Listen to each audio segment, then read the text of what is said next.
Si Attorney Josh ay isang simple lang na abogada para sa mga tribo. Since ipinanganak sa lugar ng Cordillera, isa ring magsasaka na patuloy na sinasaka ang mga lupang pamana pa ng mga ninuno.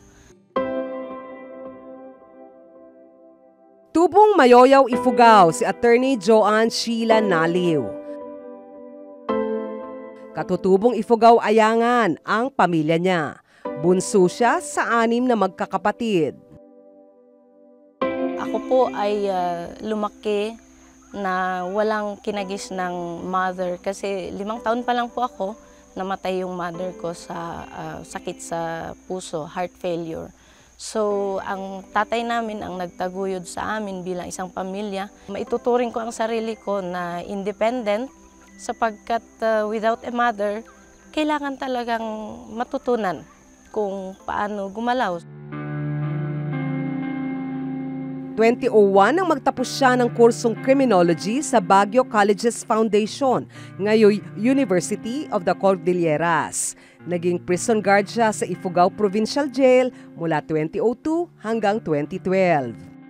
Talaga naman po na congested ang ating mga prison facilities kung kaya't sa amin sa criminology, ang tawag namin sa corrections, Bureau of Corrections natin, is the weakest pillar in the criminal justice system sapagkat it could fail in reforming or rehabilitating yung isang na-convict na tao. So, kailangan po natin na adresan sa pamamagitan ng mga epektibong mga programa. Habang nagtatrabaho bilang prison guard, nagpatuloy siya sa pag-aaral. 2003 nang makapagtapos siya ng Innovative Master in Public Administration. Nag-abogasya siya sa St. Mary's University at nakapasa sa bar exams noong 2013. Sa Mayoyaw sa Ifugao siya nagpatuloy ng propesyon. Sa ngayon, wala akong hawak na mga corporate cases or criminal cases. Sapagkat ang sa akin po kasi, prevention is better than cure. Ibig sabihin po, ay bago makarating sa korte, ay ayusin na po yung problema. Pro bono o libre daw ang serbisyo niya sa mga kapwa indigenous people. Sa akin, parang hindi naman yata napipigain ko pa sila na magbayad. Kung ano lang po pwede nilang ibigay, sapat na po yun sa akin. I don't need that much naman po sa aking buhay. So. Part-time instructor siya sa College of Criminal Justice Education ng Ifugao State University. National lecturer din siya sa iba't ibang review center para sa Criminology Licensure Examination.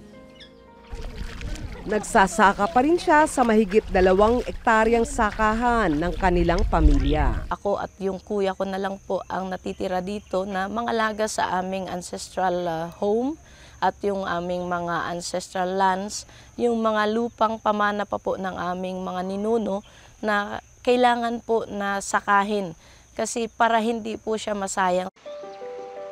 Siya rin ang Indigenous Peoples Mandatory Representative sa Sangguniang Bayan ng Municipality of Mayoyaw.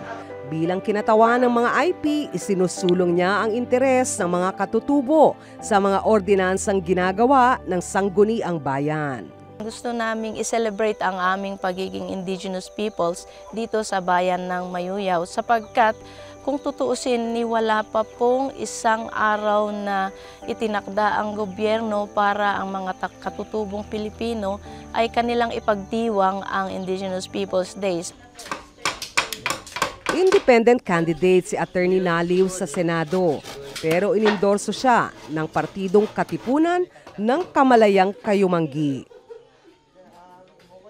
Ang Katipunan ng Kamalayang Kayumanggi ay isang partido na naghahangad na makamtan ng mga Pilipino yung pagbabago na gusto talaga po natin. Isa din po sa layunin ng partido na ito ay magbigyan ng ang bawat rehiyon ng representatibo doon sa Senado para ang mga issue doon sa rehiyon na yan ay madala at masolusyonan din po sa level ng Senado. Boses ng katutubo at kabataan daw ang ihahayag niya sa Senado. Sa tingin ko po, kailangan ko na rin pong gumalaw sapagkat bilang isang kabataan, I think the youth needs a voice in the Senate at saka para rin po mapangalagaan ko na rin ang aking kinabukasan at ang kinabukasan ng mga susunod pang henerasyon. Nami palidang alam. Isusulong niya raw sa Senado ang karapatan ng mga IP. KKKKK daw ang plataforma niya para sa katutubo, kabataan, kalikasan, kultura at kapatiran. Una, sa sektor ng mga katutubo, maaari akong makapagpasa ng mga batas na susuporta pa sa mga karapatan ng mga katutubo.